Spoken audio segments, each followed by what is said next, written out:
Un segundo eje que es cómo cambia lo que se ha llamado para muchos la nueva cuestión social y la pobreza. Cómo empieza a insertarse en el Uruguay problemas que se están discutiendo hoy en el mundo desarrollado y en América Latina.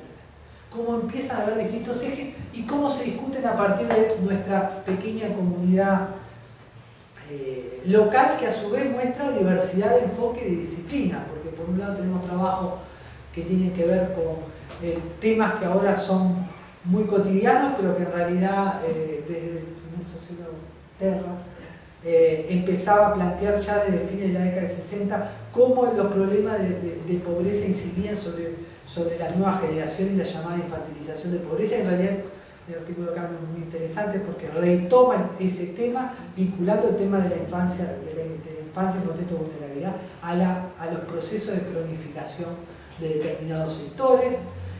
Una discusión reciente, bueno, cómo la pobreza en los 90 era un fenómeno exclusivamente de problemas de ingreso, y a partir de una serie de confluencias de cambios en la agenda internacional y en la agenda académica, la pobreza empieza a ser estudiada en sus múltiples dimensiones, un fenómeno mucho más complejo que tiene una cara terrible, que es la parte económica y la parte de carencia material, pero también tiene otras caras que la reproducen y empiezan a haber metodologías para eso.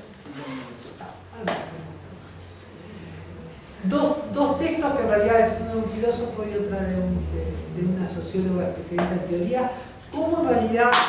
los problemas de la pobreza y la desigualdad hoy están siendo discutidos no solamente en su medición cuantitativa, no solamente en su diseño de política, sino también en su fundamento último. Cómo la teoría última de punta,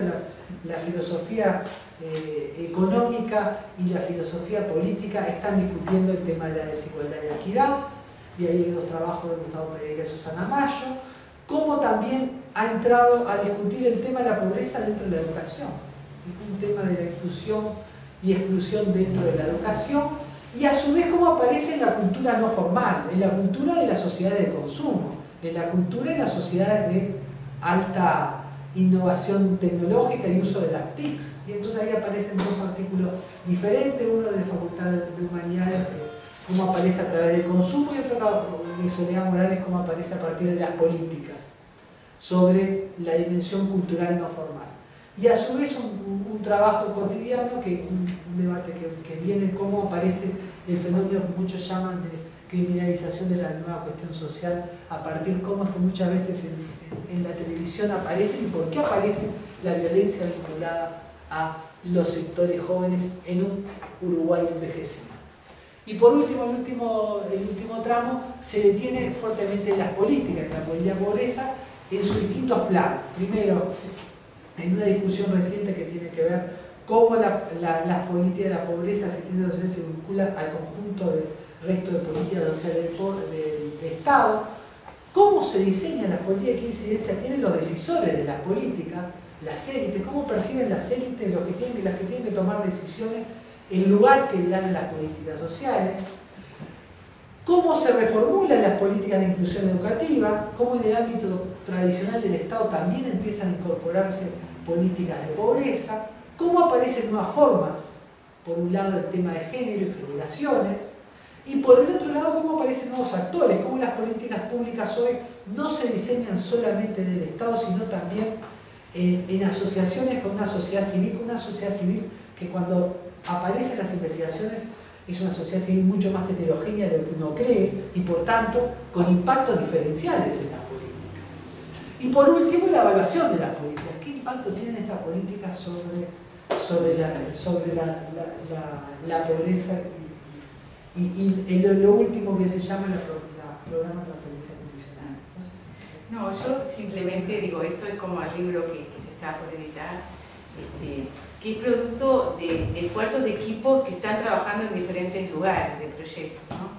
Y a mí lo que me importa destacar es que esta red ha funcionado un poco por empujes, ¿no? Porque, o sea, tuvimos solamente financiamiento para 2 asistentes, para un relevamiento, entonces nos cuesta a veces mucho mantenerla. Inventamos eventos para presentar trabajos que en los diferentes lugares vamos desarrollando para poder tener un poco de conexión, ¿no? O sea, lo difícil, porque, a ver, el mantener esta red y hacer este tipo de eventos e intercambios no nos quita los trabajos que tenemos cada uno en los servicios. O sea, se agrega como un trabajo adicional, ¿no? Entonces, lo difícil que es tratar de dialogar entre servicios,